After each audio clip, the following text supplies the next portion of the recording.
ዳንኤልኒ ይቤ ነዋ ሚካኤል አሃዱ መላእክት እምቅዱሳን ቀደምት መጻ ይርድ አኒ አጽና አኒ ወይቤለኒ ይትፍራ ብእሴ ፍትወት አንተ ሰላም ለከ ጽና ወተሐገስ ወንዘ ይትናገረኒ ጸናይኩ ወእቤሎ ንግረኒ እስመ አጽናእከኒ ወይቤለኒ ሶበ ተአምር ዳይሙ ሚካኤል መላክክሙ በስመ አብ ወወልድ ወመንፈስ ቅዱስ አሐዱ አምላክ አሜን።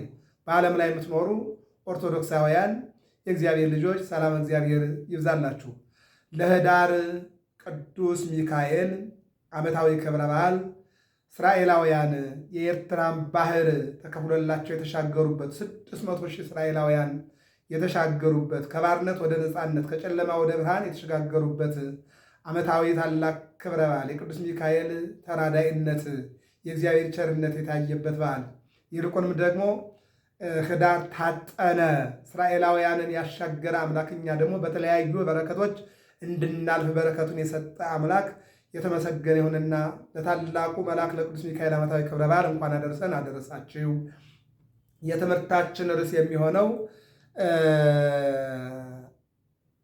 ከመላእክት አንዱ ሚካኤል ሊረዳኝ መጣ።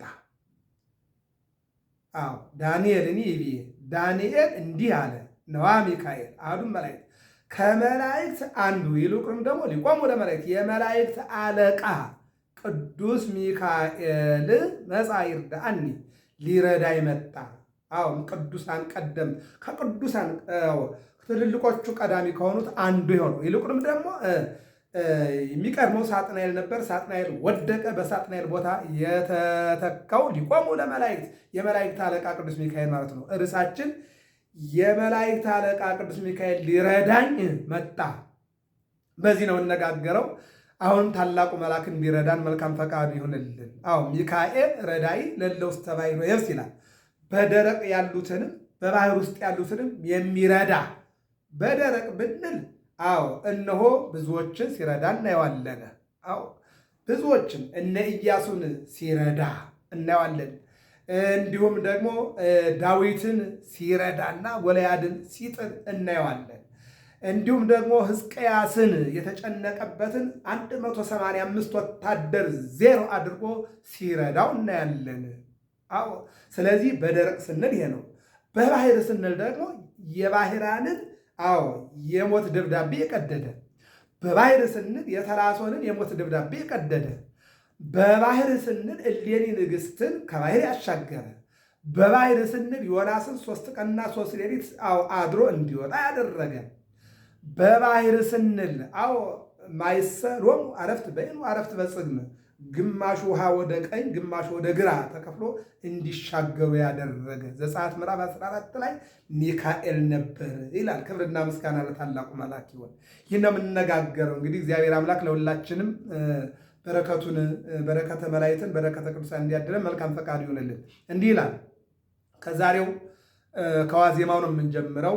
በ11 ነው ዋዜማው። ከዋዜማው ጀምረን የምናስተላልፈው በዋዜማው ነው። የክብረ በዓሉ በታቦት በምንማማርበት ጊዜ እዚያው ላይ እናያለን። አሁን ላይ ግን በዋዜማ መርሆሙ መዓልተ በደመና ወኩሎ ሌሊተ በብርሃነ እሳት ይላል። ቀን ፀሐይ እንዳይበረታባቸው በደመና ሌሊት ጨለማ እንዳይበረታባቸው በብርሃን መራቸው ይላል። 600 ሺህ እስራኤላውያን በሙሴ አፈጉባኤነት ወይም መሪነት በአሮን ባራኪነትና አፈጉባኤነት በኢያሱ አጽናኝነት እስራኤልን እየመራ የመጣ ታላቅ መልአክ ነው። ስለዚህ ምን ይለዋል? መርሆሙ መዓልተ በደመና ቅዱስ ያሬድ ነው። ወኩሎ ሌሊተ በብርሃነ እሳት ቀን ፀሐይ እንዳይበረታባቸው በደመና ሌሊት ደግሞ ጨለማ እንዳይበረታባቸው በእሳት ወይም በብርሃን እየመራ አወጣቸው ይላል። ወአውጽኦሙ ለሕዝቡ በትፍሥሕት ሕዝቡን በደስታ አወጣቸው። ማን ነው እሱ? እግዚአብሔር። እንዴት አድርጎ አወጣቸው? ፈነወ መልአኮ አድኃኖሙ መልአኩ ቅዱስ ሚካኤል ልኮ።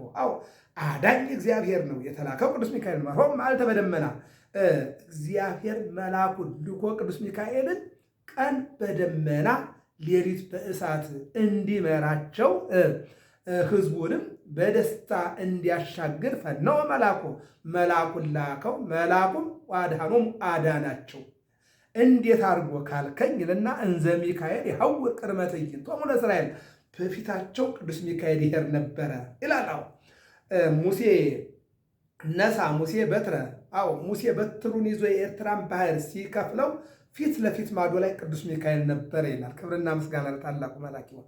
ይህን ነው የሚነግረን። ይቀጥልና ይሄ ዋይዜማው ነው። ሰላሙ ዳንኤልን ይቤ ነዋ ሚካኤል አሐዱም መላእክት ከመላእክት አንዱ አለ ቅዱስ ሚካኤል መጻ ይርዳኒ ሊረዳኝ መጣ። የመላእክት አለቃ ቅዱስ ሚካኤል ሊረዳኝ መጣ ይላል። ይልና ምን ይላል? አጽና አኒ ወይቤለኒ ኢትፍራ ብእሴ ፍትወተ አንተ ትልቅ ሰው፣ አንተ የምኞት ሰው፣ አንተ የተስፋ ሰው አትፍራ፣ አትደንግጥ። አጽና አኒ ወይቤለኒ አጽናናኝ፣ እንዲህም አለኝ፣ አትፍራ አለኝ፣ ሰላም ላንተ ይሁን አለኝ፣ ጽና አለኝ፣ ተአገስ አለኝ። ወንዘ ይትናገረኒ ጸራይኮ ይቤሎ ሲናገረኝም ጸንቼ እንዲህ አልኩት፣ ንግረኒ እስመ አጽናዕከኒ እነሆ የምታጽናናኝን ነገርና የምትረዳኝን ነገር ንገረኝ። ወይቤለኒ ሶበ ተአምር ዳእሞ ሚካኤል መልአክክሙ ካወክማ እኔ የምላክ መልአክ ቅዱስ ሚካኤል ነኝ ብሎ ነገር የገለጠልኝ ራሱ ምንድን ዳንኤል በተቸገረ ጊዜ ዳንኤል በጨነቀው ጊዜ የፋርስ ንጉሥ 21 ቀን ሦስቱ ሱባኤ 7 7 14 7 21 ሦስት ሱባኤ የፋርስ ንጉሥ ተዋጋኝ። እነሆ ቅዱስ ሚካኤል መጣና ረዳኝ፣ አሸነፍኩት ይላል። የነዋል ነው። ክብርና ምስጋና ለስሙ ይሁን። አጽናአኒ ወይቤለኒ አይዞህ እንዳትፈራ፣ በቃ ይትፍራ አትፍራ፣ ሰላም ላንተ ይሁን፣ እኔ የእግዚአብሔር መልእክተኛ አገልጋይ የእናንተ ደግሞ ረዳት ነኝና አጠገብህን ስላለሁ እንዳትፈራ ታገላለኝ። 21 ቀን ንጉሱ የፋርስ ንጉሥ ታገለኝ፣ ቅዱስ ሚካኤል ረዳኝ፣ እኔም አሸነፍኩት አለ። ቅዱስ ሚካኤል ይዘን አሸናፊ እንድንሆን የእግዚአብሔር አምላካችን መልካም ፈቃድ ይሆንልን። አንድ ዚቅ እንውሰድ። ባሕረ ግርምተ ገብረ አረፍተ ወበውስቴታ አርአየ ፍኖተ በእደ መልአኩ አቀቦሙ በገዳም ለሕዝቡ 40 ዓመተ ወሴሰዮሙ መና ህብስተ ኪነ ጥበቡ ዘአልቦ መስፈርተ።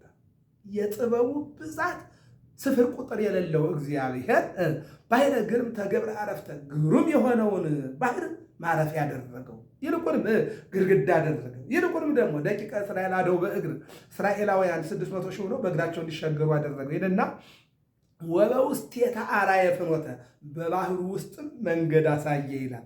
በእደ መልአኩ አቀቦሙ በመልአኩ እጅም ጠበቃቸው። በገዳም ለሕዝቡ ሕዝቡን በምድረ በዳ በመልአኩ እጅ ጠበቃቸው ይልና 40 ዓመተ 40 ዘመን ሙሉ ወሴሰዮሙ መና ህብስተ ህብስት መና እያወረደ መገባቸው። ኪነ ጥበቡ ዘአልቦ መስፈርተ የጥበቡ ብዛት መስፈርት የሌለው እግዚአብሔር መልአኩን ልኮ በምድረ በዳ መና የሚበሉት ውሃ የሚጠጡት አቀረበላቸው፣ አወረደላቸው። ልብሳቸው እንዳያልቅ ጫማቸው እንዳያልቅ አድርጎ በቅዱስ ሚካኤል አሻገራቸው ይለናል። ክብርና ምስጋና ለአምላካችን ለእግዚአብሔር ይሁን። እንግዲህ ይሄ ከመልኩ ነው። ወደ አንገርጋሪው ንድ ውእቱ ሚካኤል መልአከ ኃይል የኃይል መልአክ ፈርዖንን ያንበረከከ የጣለ ናቡከደነጾርን የጣለ ሕዝቅያስን የረዳ ሰናክሬምን የጣለ ከኃይል በላይ ኃይል ያለው መልአክ ውእቱ ሚካኤል ነው። ልዑል ውእቱ ልዑለ መንበር በደረጃም ደግሞ ከፍ ያለ ነው። በሳጥናኤል ቦታ ያለ የመላእክት አለቃ ሊቆሙ ለመላእክት የመላእክት አለቃ እሱ ስለሆነ መንበሩ ማለት መቀመጫው፣ ንግስናው፣ የበላይነቱ ማለት ነው። ይሳለነ ለእኛ ይለምንልን፣ ለኢትዮጵያ ይለምንልን። ይሳለነ ይሳለ ኢትዮጵያ ለኢትዮጵያ ለሀገራችን ይለምንልን። ረዳዬ ይኩነና ምምንዳቤነ በችግራችን ጊዜ የሚረዳ ይሁን። ተቸግረናል ተጨንቀናልና ለዚህ ጊዜ ቅዱስ ሚካኤል እንዲረዳን የእሱ መልካም ፈቃድ ይሆንልን። ይሳለነ ረዳዬ ይኩነነ አመምንዳቤነ ቃል ሰፊሆ ክነፊሁ ይጸልል ዲቤነ ክንፉን ዘርግቶ በእኛ ላይ ይጋርደን ይላል። የባሕር ሐሳቡ ባለቤት የሆነውን ታላቅ አባት 40 ዘመን ክንፉን ዘርግቶ ከቅዱስ ገብርኤል ጋር ሲጠብቅ የነበረ መልአክ ዲሜጥሮስን የጠበቀ እነ ማርቆስን የጠበቀ መልአክ እኛንም በክንፉ ከመዶሮ እንተ ታስተጋብ ጎልያታ የተከነፊያ ዶሮ በክንፎቿ ጫጩቶቿን ሰብስባ ከነጣቂ አውሬ እንደምትጠብቅን ቅዱስ ሚካኤል በክንፈ ረድኤቱ እንዲጠብቀን መልካም ፈቃዱ የሆነልን። ይህን ነው የሚናገረው። ይቀጥልና እስመ ለዓለሙ ደግሞ እንደዚህ ይለናል። ሚካኤል መላእክት መኑ ከማከ ልዑል። ሚካኤል ወይ አንተ መልአክ ከመላእክት እንዳንተ ልዑል፣ እንዳንተ ክቡር፣ እንዳንተ ድንቅ ማን አለ? ይሄ መሳፍንት 13 ላይ ማኑሄን ሚስቱን ትወልጃለች ብሎ ለማኑሄም ደግሞ ትወልዳለች የነገሯትን ትጠብቅ ካለ በኋላ ስምህ ማን ነው? ልጁ በተወለደ ጊዜ የነገረን እሱ ነው ብለን ስምህን እንድንጠራ ስምህ ማን ነው ብሎ ሲጠይቀው ለምን ትጠይቀኛለህ? ስሜ ድንቅ ነው። ሚካ ማለት በዕብራይስጥ ድንቅ ማለት ነው። ኤል ማለት ስም አምላክ ነው። ሚካኤል እመላእክት መኑ ከማከ ልዑል፣ እንዳንተ ከመላእክት ልዑል የሆነ ማን ነው ይለናል። እስመ ለዓለሙ ደግሞ እንዳንተ ማን ነው? ሳጥናኤልን የጣለ ራእይ 12 ቁጥር 6 ላይ እነሆ ቅዱስ ገብርኤል በዚህ በአክሲማሮስ ላይ የምናገኘው ኤጲፋንዮስ እንደጻፈው እምኀበ አልቦ ሀበቦ መላእክቱን አመጣና ለአገልግሎት ካሰማራቸው በኋላ ማን ፈጠረን እያሉ ሲጨነቁ ቅዱስ ገብርኤል እንጥና አምላካችን እስከምናገኘው ብሎ እንዳጸናቸው፣ ሳጥናኤል ግን እኔ ፈጣሪ ነኝ እንዳለ፣ ከዚህ በኋላ ቅዱስ ሚካኤል ደግሞ ሳጥናኤልን እንደጣለውና ድል እንዳደረገው ባለ ራእዩ ዮሐንስ ደግሞ ወርቀ ዝንቱ አብይ አውሬ፣ ያ ትልቅ አውሬ ዲያብሎስ ሰይጣን ወደቀ ብሎ እንደጻፈ እንደዘገበ እናየዋለን መጨረሻ ላይ ስለምንመጣበት። ስለዚህ እንዳንተ ማን አለ ሰይጣንን የጣለ ነው እውነቱ። ሌላውም በኋላ እናየዋለን። ይቀጥልና ልዑል መኑ ከማከ ልዑል፣ ከፍተኛ ከፍ ያለ በስልጣንህ በክብርህ በገናናነትህ እንዳንተ ማን ነውና አስተምር ለነ ሰአልናከ። እንድታስተምረን እንድታስተምር እንድትጠብቀን እንድታማልደን አስተምር ለነ፣ ስለኛ እንድትናገር እንድትቆምልን ለመንህ ይልና በ10ቱ ወ40ቱ ትንብልናከ፣ እምትለምንልን በ14ቱ የልመና ጊዜ ነው ይላል። ይሄ አንደኛው ከጥቅምት 29 ጀምሮ እስከ ኅዳር 12 ቅዱስ ሚካኤል ይሰግድ በብረኪው እስከ ይመጽእ ስርየት ለኃጥአን ለተቸገሩና ለኃጢአተኞች ምሕረት እስከሚመጣ ድረስ ከጥቅምት 29 እስከ ኅዳር 12 እየሰገደ ይለምናል ይላሉ መተርጉማን። በሌላ መልኩ በዓመት 12 የሚካኤል ቀኖች አሉ። 12 ኅዳር 13 እልፍ አእላፋት ያው አንዱ ዋነኛው ተዋናይ ስለሆነና 13 ጳጉሜ 3 14 በእነዚህ በ14 ልመናዎችህ ለምንልን። በ10ቱ ወ40ቱ ትንብልናከ ሚካኤል ሆይ እባክህ እንዳንተ ገናና እንዳንተ ልዑል ማን አለ ለምንልን ይልና አይኑ ዘርግ ልብሱ ዘመብረቅ ሐመልማለ ወርቅ። አይኑ ዘርግ ልብሱ የመብረቅ፣ አይኑ ደግሞ በስዕል ላይ ስንመለከተው ደግሞ የርግብ የበራ ሐመልማለ ወርቅ። እንደገና ደግሞ አለባበሱ ክንፉ ሁሉ ነገር የተስተካከለ ወርቅ የማይወክለው እንደው ስጦታው ትልቅ ስለሆነ ነው እንጂ ይህን ይልና ይሰግድ በብረኪው እስከ ይመጽእ ስርየት ለኃጥአን፣ ለኃጥአን ለበደሉ መዳን እስከሚመጣ ድረስን ምን ይላል? ይሰግዳል። ማን ነው? ቅዱስ ሚካኤል። በምን? በጉልበቱ ይበቃል። ለማን? እያማለደ ይሰግዳል አለ። ምን እያማለደ? ለምን? ምሕረት እስከሚመጣ ድረስ አይነሳም። እስከ ይመጽእ ስርየት ለኃጥአን፣ ለኃጥአን ስርየት እስከሚመጣ ድረስ አይነሳም። አያችሁ፣ ይሰግዳል። ይሰግድ በብረኪው እስከ ይመጽእ ስርየት ለኃጥአን።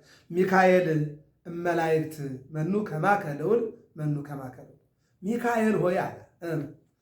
ቅዱስ ያሬድ ነው።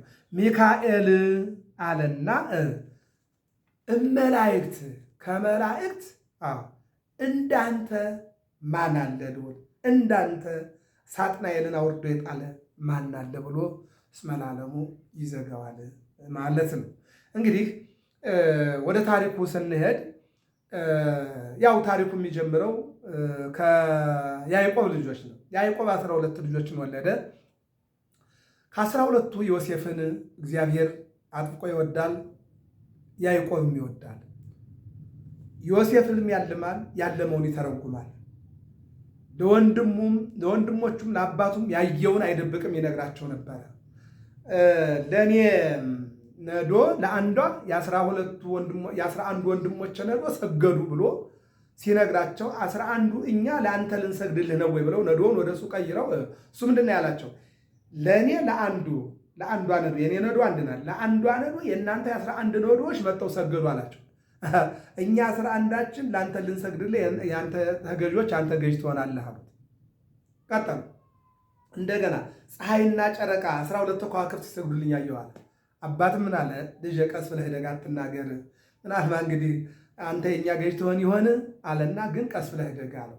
በአጭሩ ግን ይህን እያለ ባለበት ሰዓት ከዕለታት በአንድ ቀን ወንድሞቹ በገዳም በጫካ ማለት ነው ከብት እየጠበቁ ባሉበት ርቧቸው ጠምቷቸው ባሉበት ሰዓት ላይ አባቱ ሂድና በመንቀል ውሃ በአገልግል እንጀራ አድርስላቸዋልና አዘዘው ይላል። ይህን ይዞ ወንድሞቹ ጠፍተው ሲባክን ቅዱስ ሚካኤል አገኘው ብሎ የቅዱስ ሚካኤልና የዮሴፍን ታሪክ እዚህ ጋር ይጀምረዋል። አገኘው ይላል። ወንድሞቹ ራቁበት፣ ጠፉበት። አዎ እየባዘነ ባለበት ሰዓት ላይ ሰው ተመስሎ ቅዱስ ሚካኤል አገኘው። ምን እየፈለክ ነው? ወንድሞች ማርቆ ነው ያለው፣ ትፈልጋቸዋለህ። ለምንድን ነው? ርቦሃል፣ ጠምቶሃል፣ ግን እንጀራ እኮ ተሸክመሃል፣ ውሃ እኮ ተሸክመሃል። ለምንድነው የማትበላው? ለምንድነው የማትጠጣው አለ። አይ አባቴ ለወንድሞቼ አድርሼ እንድመለስ እንጂ እንጀራውን እንድበላ ውሃውን እንድጠጣ አላዘዘኝም አለ። አያችሁ፣ ዛሬ ማን ነው እየተራበ በአገልግል ፍትፍት ይዞ ለሌላ ለሁለተኛ ሰው ይዞ የሚሄድ? ዛሬ እየተጠማ በመንቀል ውሃ ይዞ ጉረሮ ደርቆ ከንፈሩ ደርቆ ለወገኑ ይዞ የሚሄድ ማን ነው? ይህን ያክል ታማኝ ማን ነው? አያችሁት ዮሴፍን? አዎ ለዚህ ነው መድኃኔ ዓለም እመቤታችን መድኃኔ ዓለምን ተሸክማ። ሰው ብር ተሸክሞ ቢራብ አይደንቅም። ለምን? ሆቴል ካልተገኘ እንጀራ ዳቦ ካልተገኘ ወረቀቱ አይበላ፣ ብር አይበላም። እመቤታችን የምታስደንቀው ህብስተ ሕይወት የዘላለም ምግብ መድኃኔ ዓለም ተሸክማ ተራበች። ከድንጋይ ላይ ውሃ መንጭቶ የሚያጠጣውን አምላክ ተሸክማ ተራበች። ይህን ታሪክ ዮሴፍ ስታየው እንጀራ ተሸክሞ መራብ፣ ውሃ ተሸክሞ መጠማት። እመቤታችን እንጀራ ተሸክማ መራብ፣ ውሃ ተሸክማ መጠማት። መድኃኔ ዓለም ደግሞ እሱ ራሱ ሁሉ በእጁ ሁሉ በደጁ ሆኖ እሱም ከእሷ ጋር ሆኖ መጠማት። ሃይማኖትን እኮ ስናስበው እኮ ይመራል። በጣም እኮ ነው የሚገርመው እኮ ድንቅ ነገር እኮ ነው የሚያስተምረን። ስለዚህ መልአኩ እየመራ ወንድሞቹ አደረሰው፣ ቅዱስ ሚካኤል ማለት ነው። እዚህ ጋር ነው ጥበቃ የሚጀምረው። ወሰደውና ከወንድሞቹ ጋር አደረሰው። ወንድሞቹ ገና አሻግረው ሲያዩት ህልመኛው መጣ፣ መፈክሩ ህርሙ መጣ፣ የእኛ ገዥ መጣ፣ የእኛ የበላይ መጣ፣ የእኛ ተቆጣጣሪ መጣ ብለው አሾፉበት። ሲመጣ ሲደርስ አጠገባቸው በአገልግል የያዘውን ፍትፍት ተቀበሉ። በመንቀል የያዘውን ውሃ ተረክበው ፍትፍቱን እየበሉ ውሃውን እየጠጡ እግርና እጁን አሰሩና ገደል ውስጥ ጨመሩት። ዛሬም እኮ እየሆነ ያለው ይሄ ነው።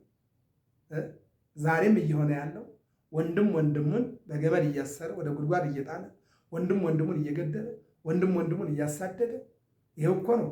ምናሴ የበላው ለምናሴ አይደለም።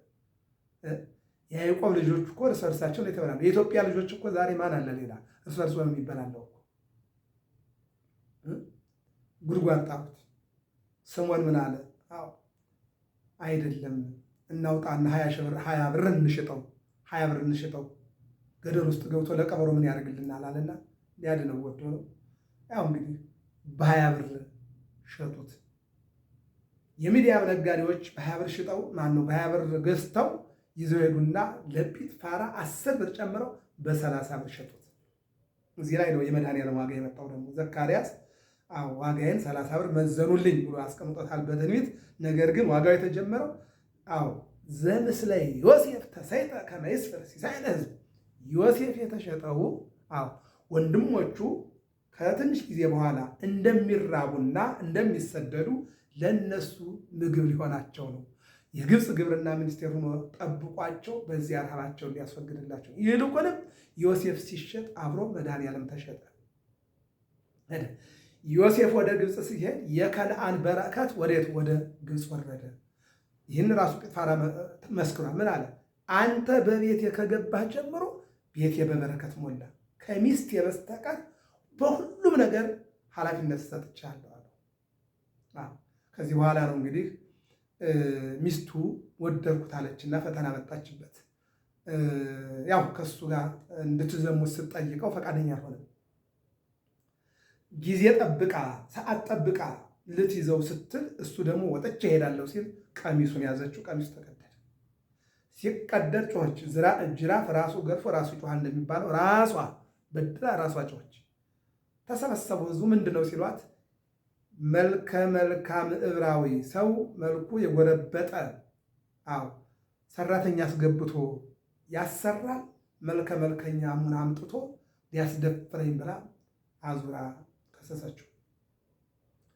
እንግዲህ ሰዎች በወቅቱና በሰዓቱ የነበሩ ሰዎች ፍርደ ጠንቃቃ ስለነበሩ አይ ችግሩ የእሱ ቢሆን ኑሮ መቀደድ ያለበት ያንቺ ቀሚስ ነው፣ አሁን የተቀደደው የእሱ ቀሚስ ነው። ይህ ማለት ወጥቼ ሄዳለሁ ሲል አንቺ ይዘሽውን የተቀደደው እኛ በዚህ የለንበትም ብለው እምቢ አሏት። ባሏ ሲመጣ ግን ለጲጥፋራ አስደፈርከኝ አለችው። የላከው ጅብ አይፈራም እንደተባለው ደፈረ ስትለው ሳይጠይቀው ሳይረዳ ሰዎችንም ሳይጠይቅ ወሰደና ወህኒ ቤት አስገባው። ወህኒ ቤት በወረደበት ሰዓት ሁለት የፈርዖን አገልጋዮች ህልም አለው። ህልማቸው ጨንቋቸው በነበረበት ሰዓት የህልማቸውን ፍቺ ነገራቸው። አንዱን ከ3 ቀን በኋላ ትፈታለህና በዚያው ምግብ አሳላፊ፣ መጠጥ አሳላፊ፣ የንጉሱ የክብር አሳላፊ ትሆናለህ። ሁለተኛውን ደግሞ ከ3 ቀን በኋላ ትሞታለህ ነው። ከወጡ በኋላ አንደኛው ሞተ፣ አንደኛው አሳላፊ ሆነ። ዮሴፍ ግን ምን ብሎት ነበረ? አሳላፊ ለሚሆነው ወደ ክብር ቦታው ለሚመለሰው ትሄዳለህ፣ በቀድሞ ስራህ ትሰማራለህ፣ ነገር ግን በጎ ነገር በተደረገልህ ጊዜ እንዳትረሳኝ። ይህን ትርጉም የተረጎመልኝ ይህን ፍቼ ፈታልኝ ሰው አለ እዚያ ውስጥ ብለህ ያለ ኃጢአቴ ያለ በደሌ የታሰርኩ ሰው እንደሆንኩ ለንጉሱ ንገርልኝ ይለዋል። ምንድን ነው የሚለው? የሚያሳዝን ታሪክ ነው። ገብቶ ጮማ ሲቆርጥ፣ መጠጡን ሲጠጣ፣ የክብር ልብስ ሲለብስ፣ በንጉሥ ፊት ሲቆም፣ ሁሉ ነገር ሲሟላለት ዮሴፍን ረሳው ነው የሚለው። እኛስ ቤተክርስቲያን ሰው አድርጋን አልረሳናት? እናት አባቶቻችን አሳድገው አልረሳናቸው? ትናንት በጎ ነገር ያደረጉልን ሰዎች ዛሬ አልረሳናቸው? ለመነሳታችን ለማደጋችንና ሰው ለመሆናችን ምክንያት የሆኑ ሰዎች አሉ። እያንዳንዱ እድገታችን ላይ ሰው አለ። እያንዳንዱ ሂደታችን ላይ ሰው አለ፣ ግን ረስተነዋል። ቤተክርስቲያን በየትኛው እመቤታችንን አልረሳናትም? በቆሎ ትምህርት ቤት በተለያየ መልኩ ላይ እያንዳንዱ አድርጋለች። መላእክቱን አልረሳናቸው? እግዚአብሔርን አልረሳነው? ከእንዲህ አይነት ህይወት እግዚአብሔር ይሰውረን። ረሳው ነው። በኋላ ግን ፈርዖን ህልም አለመ ይላል። የመጀመሪያው 8 ጊደሮች በጣም የወፈሩ ከበረሃ ወጥተው ከተማ ገቡ ነው የሚለው። ሁለተኛው በጣም የከሱ የደረቁ 8 እንደዚሁ 7 ይላል ጊደሮች መጡና ከተማ ገቡ። ወፍራሞችን እነዚያ ቀጫጮቹ የከሱት ዋጧቸው ይላል። ይህንን አየና ፈርዖን የሚተረጉምለት አጣ። ማን ይተርጉምልኝ ብሎ ሲናገር አሁን ትዝ አለው ያ አሳላፊው ስጋ ቆራጩ ጠጅ አሳላፊው ምን አለ? ለእኛ ህልማችንን የተረጎመልን እስር ቤት ውስጥ የታሰረ አንድ ዕብራዊ ያለ ዮሴፍ የሚባል አለና ለፈርዖን ነገረው። አምጡት አለ። ራሱን ተላጨና ፈርዖን ፊት ዮሴፍ ገባ። ህልሜ እንዲህ ነው፣ አምጣና ተርጉምልኛል። 8ቶቹ ወፍራሞቹ ወይም 7ቶቹ ወፍራሞቹ 7 ዓመት ጥጋብ አለ፣ ቀጥሎ ደግሞ 7 ዓመት ረሃብ አለ። ይሄ ነው አለ ነው። እና ታዲያ እንዴት ነው ማድረግ ያለብን? ላንተ ሰጥቻለሁ ዳኝነቱን አለው። እንግዳስ 7 ዓመት የጥጋብ ዘመን አለና ከዚያ ግማሽ ግማሹ ይቀመጥ። 7 ዓመት የረሃብ ዘመን አለና የተቀመጠው ለ7 ዓመቱ የረሃብ ዘመን የሚሸፍን ይሆናልና ይህን ሲያማክረው የግብፅ ግብርና ሚኒስቴር አድርጌያለሁ አለ። አያችሁ፣ ተሾመ። ማን አለ አብሮት? እግዚአብሔር አለ። አየው እመኒ ወደቁ ትነሳ ለአባ ጊዮርጊስ ዘጋስጫ በሰዓታቱ እግዚአብሔር ይዘህ ብትወድቅ ትነሳለህ። ብትሰገድም ትከብራለህ፣ ብትታሰርም ትፈታለህ። እግዚአብሔር ይመስገን።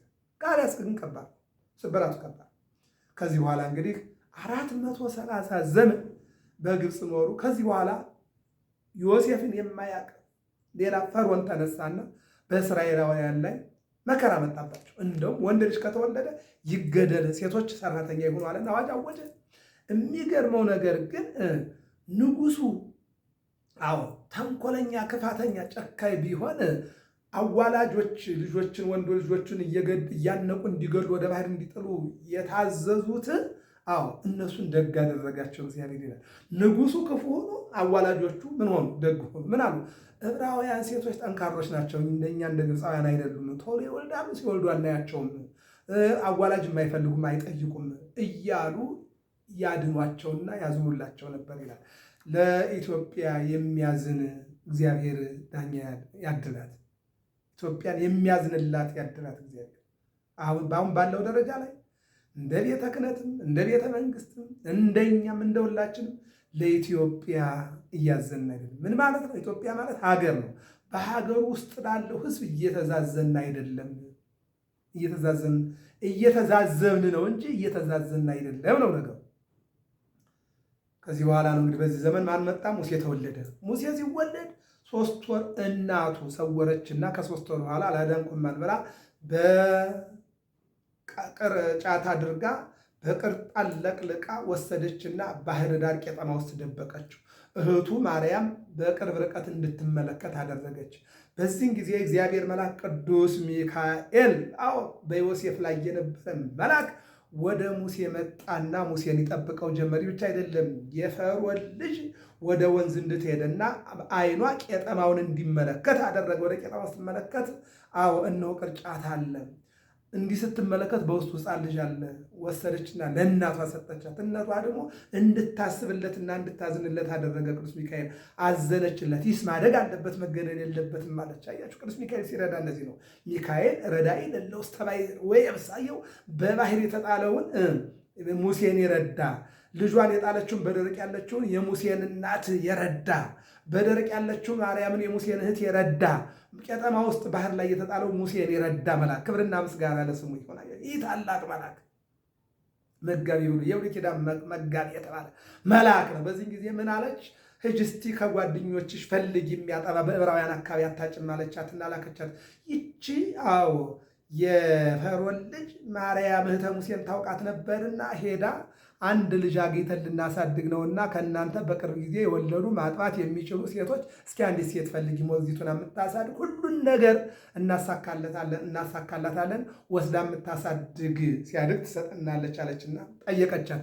ችግር የለምን ያመጣለሁ አለችና ሄዳ ለእናቷ እማዬ ልጅሽ መጥቶ በክንድሽ በጀርባሽ በጡትሽ ሊያርፈልሽ ነውና ልጅሽ እንዳልሆነ ዓይንሽን ጠርገሽ ፊትሽን ወዛ አድርገሽ አሁን እንደማታውቂ ሆነሽ ተቀበይና ልጅሽን አሳድጊያለች። ይሻል ተያያዙ ሄዱ። ሙሴን ተቀብላ ወደ ቤቷ ይዛ ገባች። ክብርና ምስጋና ለመድኃኒዓለም። ሙሴ ያደገ በፈርዖን ቤት በእናቱ አድጎ ወደ ፈርዖን ሄደ። በፈርዖን ቤት ካደገ በኋላ እነሆ የፈርዖን ልጅ ይባል ዘንድ አልፈለገም። ይልቁንም ከዕለታት በአንድ ቀን ወጥቶ ግብፃውያን በእስራኤላውያን ላይ ግፍ ሲፈጽሙ አይቶ እነሆ በንጉሱ ቤት ከምበላ ከምጠጣ ከወገኖች ጋር ብራብና በጣም ይሻለኛልና ከወገኖቹ ጋር መጠማትንና መራብን ወደደ ይላል። እንዲህ አይነት አይምሮ ያደለን መድኃኒዓለም። ከዚህ በኋላ ግብፃዊው እስራኤላዊው ሲገላየና ሄደና ግብፃዊውን ገደለው። በበነጋው ደግሞ ዕብራዊው ሲጣሉ አየና ለምን ትጣላላችሁ ሲላቸው አንዱ ትናንት ግብፃዊውን ገለህ እንደቀበርከው ዛሬ እኛንም ልገለን ነው እንዴ አወቁብኛለና ተነሳና ወደ ሚዲያም ተጓዘ።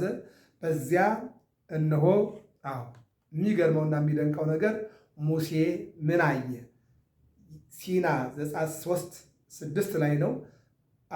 የካህኑን በጎች እየጠበቀ የወተር ማለት ነው። በጎች እየጠበቀ ባለበት ሰዓት ላይ ወደ ሲና ተራራ እንዲያይ አሁንም ይኸው መልአክ ነው አሳየው። ሂድና እሳቱ ቅጠሉን አላቃጠለውም፣ ቅጠሉ እሳቱን አላጠፋውም። ይህን አየ ሲል ሂድና ልይ ብሎ ሲጠጋ ድምፅ እንደው ሙሴ ሙሴ ሙሴ ተታ ቶታና አሳይኔከ እስመ ዘትከይዳ ምድር ቅድስቲቲ ሙሴ እግር ላይ ያለው ጫማህን አውጣ፣ ማሰሪያውን ፍታ፣ አውልቅ። ለጊዜው አሁን ከእግዚአብሔር ጋር ትነጋገራለህ። ፍጻሜው ታቦተ ጽዮንን ሕግ እዚህ ቦታ ላይ ትቀበላለህ። ሕግ ኦሪትን ትቀበላለህ። ሕግ ይሰራል። ታቦተ ጽዮን ይዘህ ትወርዳለህ። 40 ቀን 40 ሌሊት ትጾማለህ። ከኔ ጋር ትነጋገራለህ። ክብር ታገኛለህ። ክብር ይጨምራል። ስለዚህ ጫማህን ፍታ። ምን ማለት ነው? አሁን የጫማ ጉዳይ አይደለም። በፈርዖን ቤት የለመደው የጣዖት መስዋዕት አቀራረብና ጥርጥር በውስጥ አለና አውጣ፣ እሱን አስወግድ ነው። አይምሮን ነፃ አድርገው። የጠራህ እግዚአብሔር ነው፣ ሌላ ነው ብለህ እንዳታስብ። የአብርሃም የይስሐቅ የያዕቆብ አምላክ ነው የጠራህ አለና ከዚህ በኋላ ይህን ካሳየው በኋላ ኦሪት ዘጸአት ምዕራፍ 4 ላይ እግዚአብሔር ሙሴን ጠራው ይላል። እግዚአብሔር አምላክ ሁላችን የሚጠራል። ወረድኩ ከመ አድኅኖሙ ወእትቤዞሙ ለቀደምት አበው እና አብርሃምን እና ይስሐቅና ያዕቆብን ላድናቸው እንደወረድኩ አሁንም እስራኤልን ላድን ፈቃዴ ነውና አንተን ነው የምልክህ። ሂድና ፈርዖን ፊት ቆመህ ሕዝቤን ያገለግሉ ዘንድ ልቀቅ ብሎሃል እግዚአብሔር በልና ሕዝቤን ይዘውጣል። አፌ ዲዳ ነው አለ። በትር ክንጣለው አለ።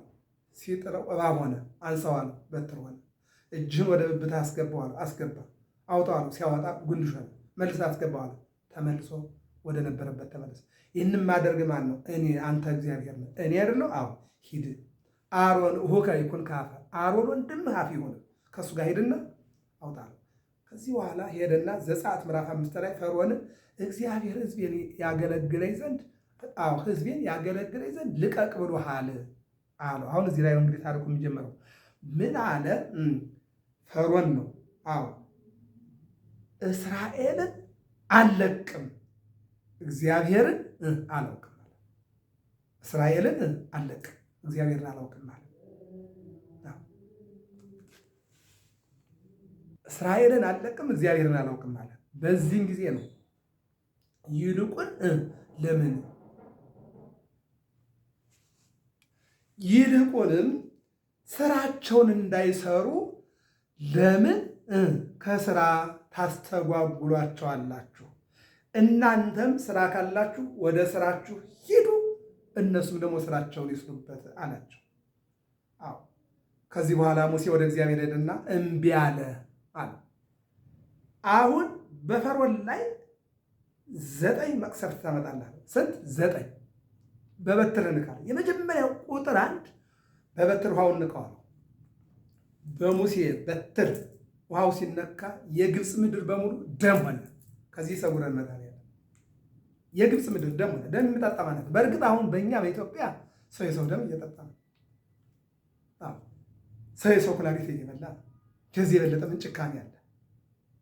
ነገር ግን በሙሴ በትር የግብፅ ውሃ ደም ሆኗል። አንደኛው ነው። ሁለተኛው ደግሞ ምተዋል።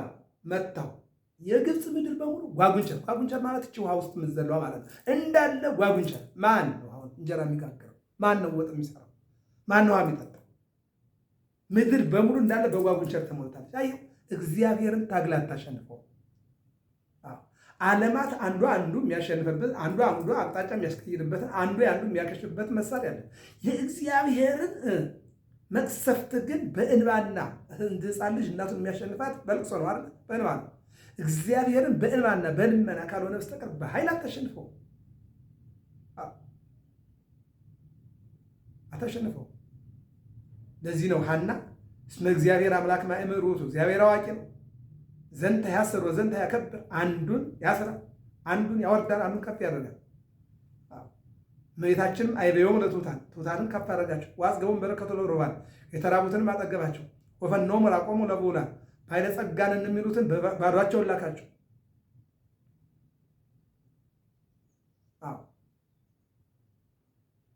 ወፈኖሙ ላቆሙ ለብዑላን፣ ባለጸጋን የሚሉት ራቁታቸው ሰደዳቸው፣ ትሑታንን ከፍ አደረጋቸው ነው ያላቸው።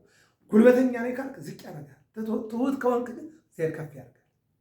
የማቴዎስ ወንጌል ምዕራፍ 18 ላይ ሐዋርያት እኔ ነኝ ትልቅ እያሉ ሲወራበቱ ወይም ደግሞ ሲጨቃጨቁ ጌታ በመካከላቸው ተገኘና ምን እያላችሁ ነው? ማን ነው ትልቅ? ማን ነው ከፊት? ማን ነው ከኋላ እያለ ነው። ወአቀመ ማእከሎሙ ሕፃነ ንዑሰ፣ አግናጤዎስ የተባለውን ሕፃን አመጣና እንደዚህ ሕፃን ካልተመለሳችሁ አይደለም ወደ እግዚአብሔር መንግሥት በሯን አታዩአትም ማለት። የበላይ መሆን የሚፈልግ የበታችሁ፣ የፊት መሆን የሚፈልግ ከኋላ ይሆን። አለቀ። ይህን ያለው በጓጉንቸር አጨናነቀው። ሁለተኛው ነው። ሶስተኛው በጣም ለመናገር የሚቀፋል የግብፅ ምድር እንዳለ ቅማል በቅማል አድርገው። እናንተ በጣም ከባድ ነው። አትታገለውም፣ ታግለም አጥለውም። እግዚአብሔር ቅማል በቅማል በጣም ያስጠላል። ይህን ለመናገር ይከብዳል። ምክንያቱም ሰው ልጅ ሊናገረው ከሚቀፋው ነገር ከቅማል የበለጠ የለም። የግብፅ ምድር እንዳለ ጠቅላላ ቅማል አደረገው። እንዴ ፈርዖን በጣም ተጨነቀ እንጂ ምንድን ነው አለ። በቃ ተጨነቀ። ይሄ ሶስተኛው። አራተኛው ደግሞ የሚያስጠላ የዝንብ መንጋ አመጣና፣ ዝንብ እንግዲህ መቼም እንዴት እንደሚያደርግ ፊታችን ሲል ከባድ የዝንብ መንጋ አየው። እግዚአብሔር እንደነ አሜሪካ ሚሳኤል እንደነ ራሽያ የድሮን እግዚአብሔር እንደዚህ ያለ ተው እንዳታሰቡ። ወይም ደግሞ አቅጣጫ ማስቀየሪያ ወይም ማክሸፊያ አይደለም። በምን ማታከሽፈው? በእንባ ከሆነ በለቅሶ ከሆነ እንጂ ከዚህ ውጭ ባለው እግዚአብሔርን አታሸንፈው።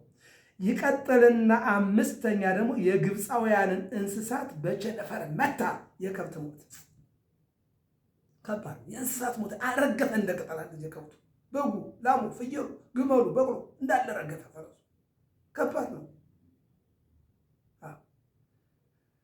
ስድስተኛው የሚገርመው ነገር ቁስል መጣና፣ ይሄ በረሃ ቁስል የሚባል ከባድ ቁስል አለ። በነገራችን ላይ የበረሃ ቁስል የሚባል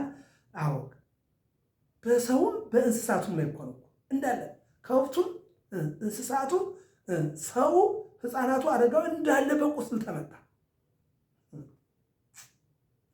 አሸናፊ እግዚአብሔር ብለን እኮ የምንጸልየው ዝም ቅዱስ ቅዱስ ቅዱስ መላእክት አሸናፊ እግዚአብሔር ያለ የነበረ የሚኖር እያሉ የሚጸልዩት አሸናፊ ስለሆነ እግዚአብሔርን ታግሎ የሚያሸንፍ የለም። አልቅሶ የሚያሸንፍ እውነት ነው። ለምኖ የሚያሸንፍ እውነት ነው። ታግሎ የሚያሸንፍ ግን የለም። እግዚአብሔርን በልክ አታሸንፈው። ሰባተኛው ታላቅ የበረዶ ናዳ ወረደ። በረዶ መጣና ግብፅን እንዳለ ቀጠቀጠው። እንጨቱ ተቆራረጠ፣ አፈሩ ሄደ፣ ድንጋዩ ተሰባበረ። በረዶ እንዴት ትጓዛለህ? ይሄ ከባድ። አንድ ጊዜ ፈርዖን ምን አለ? ኧረ ጸልዩልኝ እኔም በቃ ውሰዱ አለ። እሺ ብለው ሊነሱ ሲሉ አይሆንም አለ። እንደገና ምዕራፍ 9 ላይ ጸልዩልኝ ውሰዱ ካለ በኋላ አይሆንም፣ በማይታይ እግዚአብሔር እስራኤልን አልለቅም፣ እግዚአብሔርን አላውቅም አለ። እንደገና ደግሞ 8ኛ ላይ የአንበጣ መንጋ አመጣና እንክትክት አደረገው እንዳለ የአንበጣ መንጋ። ቀጠለና 9ኛው የመጨረሻው የበኩር ልጅ ከፈርዖን ቤት ጀምሮ እንዳለ የመጀመሪያ ልጃቸውን መታ እግዚአብሔር። ይሄ ነው 9ኛው። 8ኛው ጨለማ፣ 8ኛው ጨለማ መጣና ድንግዝግዝ አደረገው። 9ኛው የበኩር ልጅ። 8ኛው የአንበጣ መንጋ ነው። 9ኛው 8 ቀን ሙሉ ጨለማ 8 ቀን። አንድ ቀንም ከባድ እንኳን 8 ቀን አንድ ቀን መብራት ስጠፋ እንዴት እንኖራለን? 8 ቀን ሙሉ ጨለማ። 8 ቀን የሚገርም ነገር። ማን ከማን ይገናኝ? ማን ይታይ? ጨነቀ። ጨለማው እንዴት ይግፋው? 10ኛ የበኩር ልጅ ነው እንግዲህ 10ኛ የበኩር ልጅ ነው። 10ኛው ከፈርዖን ልጅ ጀምሮ የግብፃውያን የመጀመሪያ ልጃቸው ሞተ። በዚህን ጊዜ ነው ምን አለው? በግረዱና የበጉን ስጋ ብሉ፣ ለራባችሁ ናችሁ፣ ደሙን መቃሎቻችሁን እርጩ፣ ሌሊት በግብፅ ሞት ይወርዳል። መቃሎቻቸውን ረጩ፣ ስጋውን በሉ። ሌሊት የእግዚአብሔር መልአክ ወረደና የግብፃውያንን የበኩር ልጅ መታ። አሁን በውስጡ በረጩት ደም የነሱ ቤት ሞት አለፈው። ያልተረጨውና ያን ስጋ ያልበሉ ግን ግብፃውያን አለቁ። አየው፣ እስራኤላውያንን በበግ ስጋ አጥግቦና አድኖ በበግ ደም መቃሎቻቸውን ረጭቶ ከሞት አድኖ የኤርትራን ባህር ከፍሎ ያሻገረ እግዚአብሔር ዛሬ ስጋዬን ብሉ ደሜን ጠጡ፣ የቱኛው ነው የከበረ? መጽሐፍ ቅዱስ ነው እንግዲህ። የበጉን ስጋ በሉ ረሃባቸው ተወገደ፣ ደሙን ረጩ ሞት ቀረላቸው። አሁንስ ስጋዬን ብሉ አለ፣ እንበላለን፣ ደሜን ጠጡ እንጠጣለን። ታዲያ ያ ሙሴ ያሳረደው በግ ካዳነ ሙሴ ያሳረደው ደም ያ ተረጭቶ ሞትን ካስቀረ የክርስቶስ ሥጋ እኛ እንዴት ሕያው ያደርገን? ደሙ እንዴት መድኃኒት አይሆነንም? ወደ ማስተዋላችንንም እግዚአብሔር ይመልሰን። ከዚህ በኋላ ፈርዖን በቃ ይዘልኝ ሙሴ አለና 600 ሺህ እስራኤላውያን ሙሴ ይዞ ተጓዘ። እዚህ በኋላ እንግዲህ መርሆም አልተበደመነው ሁሉ ሌሊት በብርሃነ እሳት ቅድም ድጓውን ያልነው በሙሉ እዚህ ላይ ነበር። ይዞ ተሻገረ ሄደ። የት ላይ ደረሰ? የኤርትራ ባህር ላይ ሊደርስ ሲል ፈርዖን በሰገነቱ እንዲህ አለና ግብፅን ሲመለከታት ጭር ብላለች። እንዲህ ለካም የግብፅ ድምቀቷ ፒራሚዷና የእስራኤል የደምና የጉልበት ሳይሆን እነሱም ራሳቸው ለካም ውበት ነበሩ አለና ይልቁንም እዚህ ጋር ታሪክ አለ። ራሄል የምትባል ሴትን እነሆ ሁለት ልጆቿን ያን ጽሑፍ ያንን ፒራሚድ ዛሬ ለግብፅ ድምቀት የሆነውን እየሰሩ ባለበት ሳሌ ስትረግጥ የመውለጃ ሰዓቷ ደርሶ ነበርና ትንቢተ ኤርምያስ 31:15 ላይ የምናገኘው ታሪክ ነው። እባክህ የመውለጃ ሰዓት ይደርሷልና አሳርፈኝ ብትለው ለንጉሡ ጠይቅልሽ አላት። ፈርዖን ቢጠይቅ የዕብራውያን ስጋቸው፣ ደማቸው፣ ላባቸው፣ ወዛቸው፣ ጊዜያቸው ለሕንፃችን መጥበቅና ለዓላማችን መሳካት በጎ ስለሆነ ትውለድና ያው ትርገጠው። በዚህ ጊዜ ነው ራሄል አልቦኑ በዚህ ሰማይ እግዚአብሔር አልሆነ እግዚአብሔር የለም ወይ ብላ ስትለምን አለሁ አለና ሙሴን ላከና 600 ሺህ እስራኤላውያን እንዲሻገሩ አደረገ። ራሄል ግን ልጆቿን ማዳን አልቻለችም። የእሷ ልጆች ሞተው እስራኤል ግን ተሻገሩ። ከዚህ በኋላ ፈርዖን ሰራዊቱን ይዞ ፈረሰኛውን ይዞ ጉዞውን ቀጠለ። የሚገርመው ነገር በፈረስ ቀጠለና እስራኤላውያንን የተጓዙትን ጉዞ በአንድ ጊዜ ተሽከረከረና መጥቶ ሊደርስባቸው ሲል ዘወር ብለው ሲያዩ አጠገባቸው ሙሴን እንዲህ አሉት፣ እኔ ላታሻግረን ለምን አወጣን? ፈርዖን መጣ፣ እንዳንሻገር ዋና አንችልም፣ እንዳንመለስ ጠላት መጥቷል። እንዴት ነው ሲሉት ወደ እግዚአብሔር አመለከተ። እግዚአብሔር ምን አለው? በበትር ውሃውን ንካው ይከፈልልሃል፣ ካሻገርክ በኋላ መልሰህ ንካው ይሞላል፣ ጠላት ወደዚያ ይገባልሃል። ነሳ ሙሴ በትረ ጸለየው አባይተበ በትሩን ያዘና ጸለየ። ውእቱኬ በአርአያ ትምህርተ መስቀል ያም ትምህርተ መስቀል ነው። ባህሩ የዓለም ነው። ሙሴ የወልደ እግዚአብሔር ነው። ግብፅ ሲኦል ናት። ሲኦል ሰማያ ለግብፅ ሲኦል ይላል። ግብፅ ሲኦል ነው። በትሩ ደግሞ መስቀል ነው። የመስቀል አምሳያ በዚያ የኤርትራ ባህር ከፈለና በአርአያ ትምህርተ መስቀል ከፍሎ እስራኤላውያን ደቂቀ እስራኤል አደው በእግራቸው ተሻገሩ ይላል። መልሶ ቢያማትብ ደግሞ ያዋ መልሶ ክድና አለ። በዚህ ጊዜ ምን ይለናል? መርሆም አልተበደም። ማን ያለው? ቅዱስ ሚካኤል ፊት ለፊት ነበረ ይላል። አየው ቅዱስ ሚካኤል ነበረ ይላል። ለዚህም እስራኤል ከተሻገሩ በኋላ ውሃው ከሞላ በኋላ ፈርዖን መጣና ወደ ውሃው ሲገባ ምን ይላሉ? እንደውም መተርጉማን የፈረስ መኪና የሚለካው በፈረስ ጉልበት ነውና የፈረሱን ኃይል ሲገልጡት የፈርዖን ፈረስ ኃይል በጣም ዘሎ ውሃው ሊሻገረው ሲል ቅዱስ ሚካኤል እንዲህ አድርጎ በመስቀሉ ሲያሳየው ምንድነው? ፈርዖንን ከነሰራዊቱ ወደ ውሃ ከተተው። ለዚህ ነው ሲዘምሩ ንሴብሖ ለእግዚአብሔር ስቧ ዘተሰባ ፈረሰው መሰሰነ ወረወ ውስተ ባሕር። ምስጋና እግዚአብሔርን እናመስግነው፣ ድሃዎቹን አሻግሯል፣ ባለፈረሰኛውን ከነፈረሱ ከነሰራዊቱ ወደ ውሃ ውስጥ ጨምሯልና እግዚአብሔርን የምስጋና እናመስግን ብለው ኤርትራ ማዶ ላይ ሆነው የዘመሩበት ቦታ እስካሁን ድረስ ሳያረቅም ብለዋል አባቶቻችን። ከዚህ በኋላ ይዞ ተሻገረና መና ቢጠይቁ መና ወረደላቸው፣ ውሃ ቢጠይቁ ከጥንጫ ፈለቀላቸው። እስራኤላውያን በአጭሩ በእግዚአብሔር ቸርነት በሙሴ መሪነት ተሻግረዋል። ሲያሻግራቸው በደመና ነው ሁሉ ነገር የተሰራው። 7 ደመና አለ ይለናል። ይህንን እናገርና እንጨርስ። አንዱ ደመና በቀኝ በኩል እንደ ቤተክርስቲያናችን ቀኝና ግራ የሚባለው እንደዚህ ነው። በቀኝ በኩል ብለን ነው የምንወስደው። በዚህ በኩል ያለው በግራ በኩል ነው ብለን ነው የምንወስደው።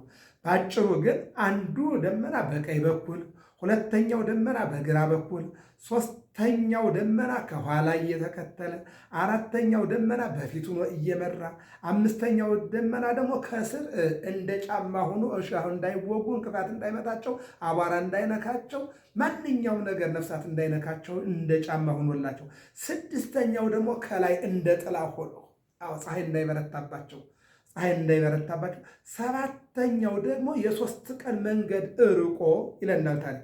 ርቆ ጎዳና ነው የሚለው። ጎዳና ቀድሞ በመሄድ ዛፉን እየነቀለ ድንጋዩን እየፈለጠ ወይም ደግሞ አዎ ጉድጓዱን እየሞላ መራቸው ይለናል። ቀደም ብሎ እኮ ነው እንደ ዶዘር ማለት ነው። ሄዶ የጎደለውን ይሞላል፣ የጎረበጠውን ያስተካከላል፣ እንጨቱን ይነቅላል፣ ድንጋዩን ያስወግዳል። ይህን አድርጎ በሰባት ደመና መራቸው ይለንና እየመራቸው ሲና ተራራ ደረሱ። ሲና ሲደርሱ እግዚአብሔር ሙሴን ጠራው ይለናል። ሙሴን ጠራና 40 ቀንና 40 ሌሊት እንዲጸልይ ያደረገው ከጸለየ በኋላ ምን አለ?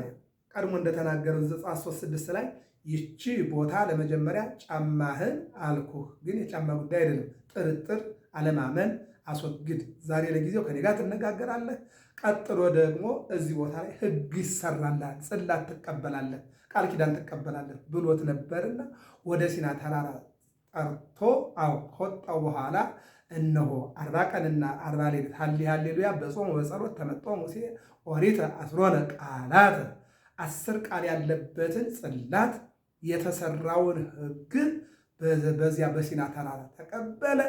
ከታች ግን እስራኤላውያን አሮንን አስጨነቁት።